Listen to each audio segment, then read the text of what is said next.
नमस्कार दोस्तों, नॉलेज मंडली में आप सभी का स्वागत है। आज के वीडियो में हम करेंगे पेंशन एवं सेवानिवृत्ति लाभ एक नज़र में, मतलब कि pension and retirement benefits at a glance. और इसमें हम करेंगे चैप्टर 6। चैप्टर 6 में क्या बताया गया है? ग्रेच्युटी। ग्रेच्युटी का मतलब क्या होता है, कितनी मिलती है? सबसे पहले मतलब देखते हैं retirement gratuity. Minimum qualifying service है वो कितनी होनी चाहिए? Retirement gratuity is admissible to government servant who has rendered minimum 5 years of qualifying service. मतलब रिटायरमेंट ग्रेच्युटी है उसके लिए 5 years क्वालिफाइंग सर्विस होनी चाहिए। 5 साल से कम अगर सर्विस की है तो उसको रिटायरमेंट ग्रेच्युटी है वो नहीं मिलेगी। It is calculated as 1/4 of the emoluments pay plus DA plus non-practicing allowance for each 6 months period of qualifying service।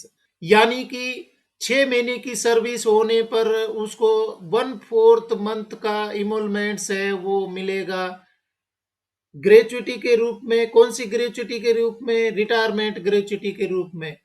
और इमोलमेंट्स में कौन कौन सी चीजें शामिल होंगी? पे प्लस डीए प्लस एनपीए, ये सब चीजें हैं वो शामिल होंगी। तो इस तरीके से इनको कैलकुलेट किया जाएगा। नेक्स्ट पॉइंट देखते हैं, no minimum limit. There is no minimum limit for gratuity. Gratuity के लिए कम से कम कोई सीमा निर्धारित नहीं की गई है।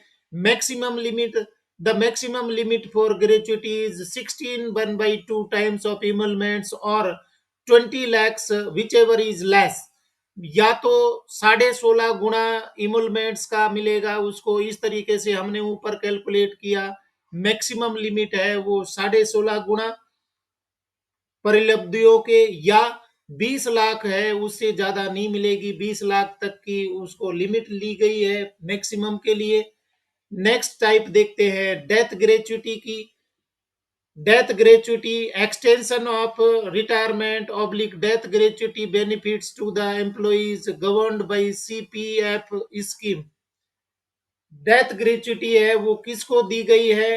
रिटायरमेंट और डेथ ग्रेच्युटी है वो सीपीएफ स्कीम रखने वाले एम्प्लॉय के लिए एप्लीकेबल हो जाती है। कंडीशंस देखते हैं। First, in case of central government employees who will continue under the CPF scheme from 1 January 1986, it has been decided that they will be entitled to retirement gratuity and death gratuity at the same rate oblique scale as is admissible to temporary oblique quasi permanent or permanent government servants, as the case may be born on pensionable establishment। मतलब 1 जनवरी 1986 तक जो CPF scheme में थे उनको death gratuity और retirement gratuity है वो दोनों ही मिलेंगी। सेकंड कंडीशन है, these orders do not apply to central government employees who on re-employment are allowed to subscribe to contributory provident fund। re-employed persons हैं या एम्प्लॉई हैं उनको नहीं मिलेगी क्योंकि उन्होंने फिर से किसमें सब्सक्रिप्शन ले लिया है? सीपीएफ में, तो उनके लिए एप्लीकेबल नहीं होगी। These orders also do not apply to central government employees appointed on contract basis where the contribution to the CPF is regulated in accordance with the terms of contract। मतलब जहां पर CPF लागू है, चाहे तो री एम्प्लॉयड एम्प्लॉई है या कॉन्ट्रैक्ट पर है, तो उनके लिए सीपीएफ स्कीम है तो उनको डेथ ग्रेच्युटी है वो नहीं मिलेगी, एप्लीकेबल नहीं होगी। Next point, one time lump sum payment. There is a one time lump sum benefit payable to widow, widower और the nominee of a permanent और ए क्वासी परमानेंट और temporary government servant including CPF beneficiaries dying harness. ये जो death gratuity है वो one lump sum payment में दी जाएगी। और वहां पर सीपीएफ एम्प्लॉइज है उनके लिए भी है, तो सीपीएफ की कंडीशन है वो हमने ऊपर ही देख ली है। Next, death gratuity is admissible in case of suicide. यहाँ पर इंपॉर्टेंट पॉइंट है कि सुसाइड केस में भी डेथ ग्रेच्युटी है वो एप्लीकेबल होती है। The death gratuity benefits are also available to the family members of a deceased government servant who committed suicide. GID 2 under rule 50 में ये बात बताई गई है, अगर उसने आत्महत्या की है एम्प्लॉय ने, तो उसके फैमिली मेंबर्स को डेथ ग्रेच्युटी है वो एप्लीकेबल होगी। Next point, exempted from income tax. जो डेथ ग्रेच्युटी या रिटायरमेंट ग्रेच्युटी है वो एग्जेम्प्ट होती है इनकम टैक्स से। Death gratuity, retirement gratuity are exempted from income tax, और उसके लिए इनकम टैक्स का रूल दिया है section 10(1) of income tax act 1961। Retirement death gratuity is admissible to family of an official whose वेयरअबाउट्स are not known. मतलब death gratuity और retirement gratuity है वो उन मेंबर्स को भी मिलेगी जो कि गायब हो गए हैं, जिनके बारे में मालूम नहीं है, तो उनके फैमिली मेंबर्स को ये डेथ ग्रेच्युटी है एप्लीकेबल होगी। कंडीशन क्या बताई गई है?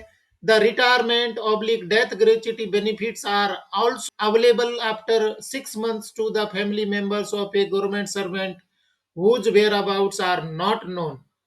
6 महीने के बाद में उनको डेथ ग्रेच्युटी और रिटायरमेंट ग्रेच्युटी है फैमिली मेंबर्स को मिल जाएगी, क्योंकि 6 महीने में पुलिस में रिपोर्ट होने के बावजूद भी पुलिस उसका पता नहीं लगा पाई है कि कर्मचारी कहाँ गए हैं, वो गायब हो गया है। वो पुलिस से एक सर्टिफिकेट मिलेगा और उसके बाद में वो फैमिली मेंबर्स है उनको रिटायरमेंट ग्रेच्युटी और डेथ ग्रेच्युटी है वो मिल जाएगी।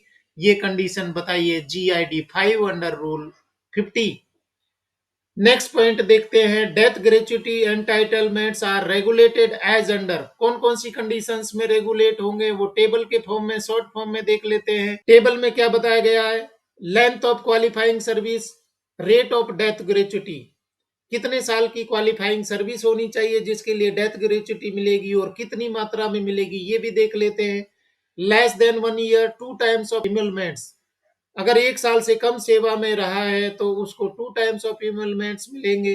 1 year और more but less than 5 years, मतलब 1 साल से अधिक और 5 साल से कम है, 1 से 5 साल के बीच की सर्विस है तो 6 times ऑफ इमलमेंट्स। तीसरी कंडीशन देख लेते हैं क्वालिफाइंग सर्विस की, 5 years to 11 years, यहाँ 20 years है, वो गलत मिस प्रिंट किया है, 11 years हो जाएगा। तो कितनी डेथ ग्रेच्युटी मिलेगी? 12 times ऑफ इमलमेंट्स। 11 years और more but less than 20 years, तो 20 times ऑफ इमलमेंट्स। तो ये चीजें बहुत इंपॉर्टेंट है, परीक्षाओं में पूछी जाती है। यहाँ पर कंडीशन है लेस देन 1 year है, इसके बाद में यहाँ पर 1 साल से और 5 साल का है, और यहाँ है 5 साल से 11 साल, और इसमें आ जाएगा 11 साल से 20 साल। तो ये देख सकते हैं आप, लेस देन 1 year में 2 times है, 1 to 5 years में 6 टाइम है, 5 to 11 में 12 टाइम्स है, और 11 to 20 है तो 20 टाइम्स इमलमेंट्स के उसको डेथ ग्रेच्युटी के रूप में मिलेंगे। और नेक्स्ट कंडीशन यहाँ पर देखते हैं, 20 years और more half months emoluments for every completed 6 months period of qualifying service subject to maximum of 33 times of emoluments और ₹20 lakhs whichever is less. 20 साल से ऊपर की सेवा हो जाती है तो प्रत्येक 6 महीने के लिए हम 6 महीने के लिए काउंट करेंगे। हाफ मंथ का इमोलमेंट्स है उसको ग्रेच्युटी के रूप में मिलेगा, और यहाँ पर टोटल कितने होने चाहिए, यहाँ पर 33 टाइम्स उसको मिलेगा, या 20 lakhs है वो मैक्सिमम डेथ ग्रेच्युटी के रूप में मिलेगा। ये रूल में बताया है, रूल 51B। तीसरा टाइप है ग्रेच्युटी का सर्विस ग्रेच्युटी। क्या होती है? On rendering less than 10 years of qualifying service. जो सर्विस ग्रेच्युटी है वो 10 years क्वालिफाइंग सर्विस के लिए है। कंडीशन देखते हैं, a government servant who retired on rendering less than 10 years of qualifying service is not eligible for pension but is eligible for service gratuity in lieu of the pension.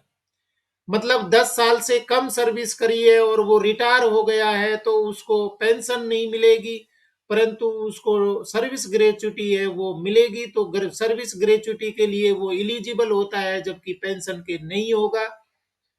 Service gratuity is calculated as 1 by 2 months emoluments, basic pay plus non-practicing allowance plus DA for every completed 6 months period of qualifying service. मतलब कि उसको 6 महीने में आधे महीने की आधा महीना है वो इमोलमेंट्स के रूप में उसको काउंट किया जाएगा। जितने साल की सर्विस की है तो हाफ मंथ है उसकी इमोलमेंट्स के रूप में ली जाएगी सर्विस ग्रेचुटी में। नेक्स्ट कंडीशन देखते हैं सर्विस ग्रेचुटी के लिए। नो मिनिमम और मैक्सिमम लिमिट। सर्विस ग्रेचुटी के लिए कोई भी मिनिमम और मैक्सिमम लिमिट नहीं होती है, क्योंकि वो सर्विस में बीच में उसकी कितने साल की सर्विस रखी है उसके आधार पर तो कम से कम 10 साल की सर्विस है, उस आधार पर इसकी लिमिट है, कोई निर्धारित नहीं की गई है।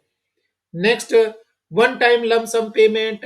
यहाँ पर सर्विस ग्रेचुटी है उसका भी वन टाइम लमसम पेमेंट किया जाएगा। It is a one time lump sum payment paid over and above the retirement gratuity. Retirement gratuity के ऊपर इसको अलग से दिया जाएगा सर्विस ग्रेचुटी को। इसके बाद में नेक्स्ट टाइप है रेजिडुअरी ग्रेचुटी।